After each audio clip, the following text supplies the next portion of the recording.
اللہ تعالیٰ نے قرآن مجید میں ارشاد فرمایا کہ وبشر الذین آمنوا وعملوا الصالحات، اے محبوب علیہ السلام خوشخبری دے دیں ان لوگوں کو جو ایمان لائے اور جنہوں نے نیک اعمال کیے، ان لہم جنات تجری من تحتها الانہار، ان کے لیے جنت ہے اور جنت وہ ہے جس کے نیچے نہریں بہہ رہی ہیں۔ اللہ تبارک و تعالیٰ نے اپنے محبوب کریم صلی اللہ تعالیٰ علیہ وسلم کے غلاموں کو خوشخبری سنوائی، اور سنوائی بھی حضور کے مقدس لبھائے مبارکہ سے۔ آپ انہیں خوشخبری دے دیں کہ ان کے لیے جنت ہے، باغات ہیں، اور باغات وہ ہیں جن کے نیچے نہریں رواں دواں۔ لیکن کن لوگوں کو؟ جو ایمان لائے اور جنہوں نے نیک اعمال کیے۔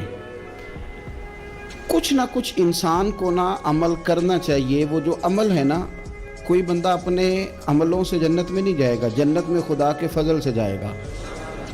لیکن یہ جو اعمال ہیں نا، یہ سبب بنیں گے اللہ کی رحمت کا، یہ ذریعہ بنیں گے خدا کے کرم کے متوجہ ہونے کا۔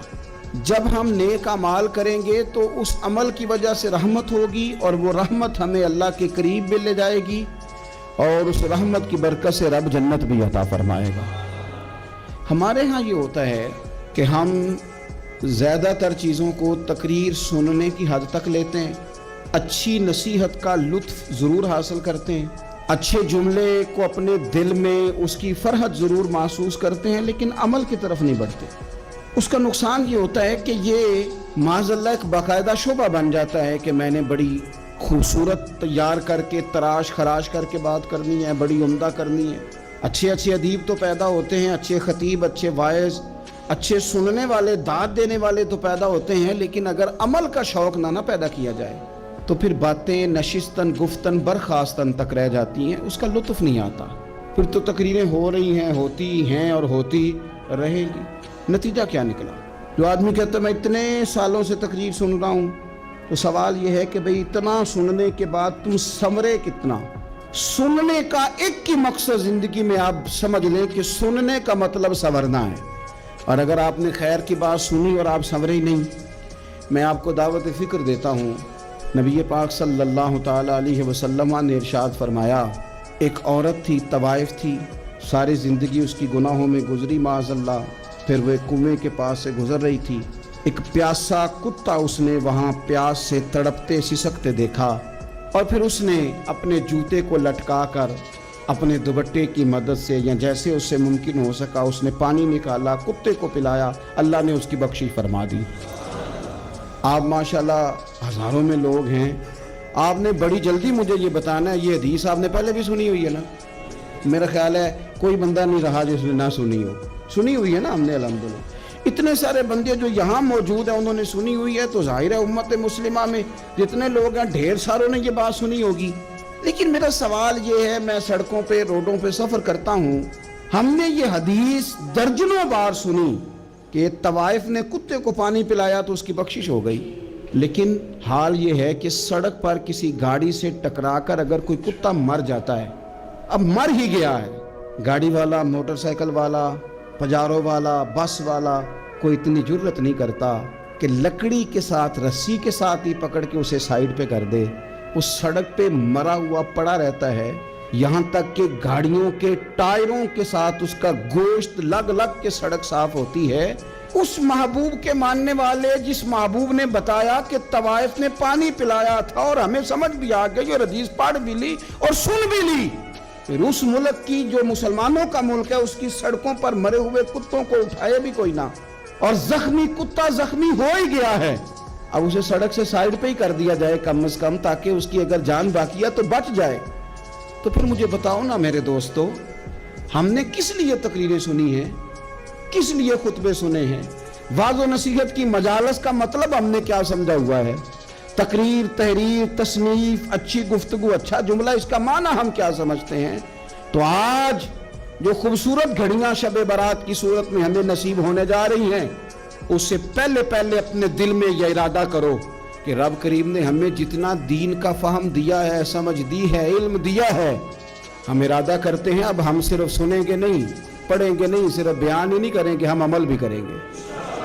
कोई थोड़ा सा ना अमल का रास्ता भी तो मेरे अजीज होना चाहिए। अब मतलब बहुत सारी जगहों पे जाने का मौका मिलता है तो लोग कहते हैं पीर साहब नाराज ना होना, हमने बड़ा बंदोबस्त किया हुआ है, तकरीर ज़रा ना सवा को घंटा करना। तो मैं कहता हूँ मसलन आप मुझे बताएं ना, सवा घंटा तकरीर करा के आपने क्या करना है? अगर तो आपने इसलिए बुलाया है कि जनाब एक बात सुनेंगे, एक वाज होगा, सर धुनेंगे, तो वो तो मुझे आता ही नहीं।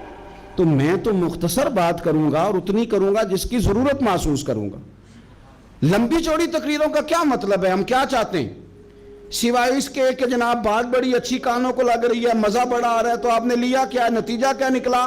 मेरे रसूल पाक अलैहिस्सलाम के सहाबा जो हुजूर से नसीहतें लेते थे वो कैसी थी?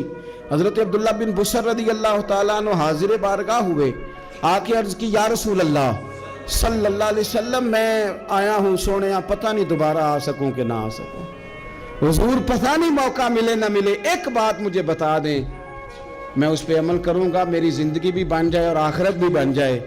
तो करीम महबूब ने फरमाया अब्दुल्ला ज़ुबान को खुश्क ना होने देना, इसको तर रखना। तर हुजूर किस चीज़ से? फरमाया अल्लाह के जिक्र से तर रखना। ज़ुबान अल्लाह के जिक्र से तर रहे, हर वक्त रब की याद रहे, तेरी दुनिया भी बन जाएगी और आखिरत भी बन जाएगी। तो मेरे अजीज अपनी ज़िंदगी के अंदर अब हमने अमल करना है। ओ जनाब कमाल फिर यह है कि जब वाज सुनने का शौक़ बढ़ जाता है, तकरीर सुनने का शौक़ बढ़ जाता है, सुनने सुनाने का खाली मिजाज हो जाता है, फिर बंदा ढूंढता फिरता है कि नई से नई चीज़ कहाँ मिलती है, अनोखी से अनोखी चीज़ कहाँ मिलती है, इनफरादी से इनफरादी बात। मेरे भाई आप ज़रूर सुने, ज़रूर सुने। मोमिन की गुमशुदा मिरास है, हिकमत जहाँ से मिले लें, लेकिन अमल करने के लिए लें, अमल करने के लिए। अब मेरा दिल करता है अब हमारी चुप से भी लोग सबक सीखें। हज़रत बायज़ीद बुस्तामी फरमाया करते थे, जिसने हमारी चुप से कुछ नहीं सीखा उसने हमारी तकरीर से क्या सीखना है। अब थोड़ा सा ना इशारों की बोली भी समझे, अब थोड़ा सा ये भी हो कि बस बात पूरी होने ना पाए और इंसान की रग़बत अमल की तरफ बढ़ जाए। ये मिजाज हमें दिया है। अब तो भाई आ जाएं आप, सुबह भी तकरीर कर दें, दोपहर को भी तकरीर कर दें, शाम को भी तकरीर कर दें, तो फिर ये भी होता है कि जनाब वो बयान आपने जो सुनाया था ना वो ज़रा दोबारा सुना दें। तो मैं कहता हूँ पहले सुनने पर अमल हो गया तो न करें। अब हमें थोड़ी बातें सीख कर उन पर अमल करना है और आगे बढ़ना है। बड़ी सादी बात मेरे अब्बा जी बताया करते थे। वाला साहब कहते हैं कि एक देहाती बंदा ना चला गया वो किसी मौलवी साहब की तकरीर सुनने। तो उस ज़माने में आपको पता है ये वाशरूम का मुरवजा निज़ाम नहीं होता था, तो लोग खेतों में दूसरी जगहों पे पेशाब के लिए जाते थे। तो मौलाना ने एक एहतियात बयान की, वो कहने लगे कि पेशाब सख्त जगह पे ना करो, ज़मीन पे बैठकर, वरना पेशाब के छींटे उड़ेंगे, कपड़ों पे पड़ेंगे और हदीस में सख्त हुक्म है इस मसले में। तो कोई नरम जगह हो ऐसी जहाँ पेशाब करें छींटे ना उड़ें। वो बंदा अमल करने वाला था ना, उसने मेरी तकरीर सुन के सर धुन के जाना नहीं था। उसने इतनी सारी रेत ले ली, कपड़े में बांध ली और वो उसने कंधे पे रखी हुई है। जहाँ पेशाब का वक्त आता पहले रेत बिछाता, फिर पेशाब करता ताकि मेरे कपड़ों पे ना पड़े। एक साहब ने उसे कहा कोई हफ्ते बाद चलो बयान सुनने चलें, तो कहने लगा मैं पहले पे अमल कर लूँ, यही बड़ा है। मैंने तो इतनी सारी रेत, कंधा थक गया है मेरा, उस दिन से उठाई है, तो मैं नहीं चाहता कि नहीं भी सुनूँ तो किसी और जगह में। ये तफरीह तबाह के लिए बात को ना समझे। उस सादे आदमी ने जो हमें समझाया, मुझे और आपको, उस पर गौर करे कि कल भी सुना था, परसों भी सुना था, पीर साहब ने तरसों भी कहा था, शेख ने परसों भी कहा था, पिछले हफ्ते भी कहा था। तूने अगर शेख की भी नहीं सुनी, उस्ताद की भी नहीं सुनी, पीर की भी नहीं सुनी, और इस दौर के पीर जो सही काम करने वाले हैं, उस्ताद जो सही काम करने मजबूर हो गए हैं बेचारे, कहते हैं किसकी तरबियत करें। किस दर्द से कहा था हजरत सुल्तान बाहू ने, वो कहते हैं और रब दा तालब कोई भी नहीं मिलया, इते जो मिले है तालब ज़रदा हो। ये तो आए हैं कारोबार सीधा करने, फोटो खिंचवाने, फलां काम के लिए। ये तो वो जो हम देना चाहते हैं उसका तो मिजाज ही नहीं। पहले भी मैंने कहा था, फिर कहता हूँ, मुझे शौक़ नहीं है। खुदा मुझे माफ़ कर दे उस दिन से पहले जिस दिन ये शौक़ हो कि मैं सवेरे जाऊँगा तो नोट लाऊँगा, तो शाम जाऊँगा तो नोट लाऊँगा। ये शौक़ नहीं है, तबीयत नहीं है, मन नहीं चाहता। لیکن یہ کہ یہاں بھی آ جائیں خطاب کر دیں یہاں بھی، او خدا کے بندو ہم کہاں اس قابل ہیں ہم خطاب کریں؟ ہم نے تو نا جی ایک اذان دینی شروع کی ہوئی، صبح و شام ایک اذان پڑھتے ہیں، ہے یہ پیغام حضرت احمد رضا کہ بارگاہ نبی کے رہو با وفا۔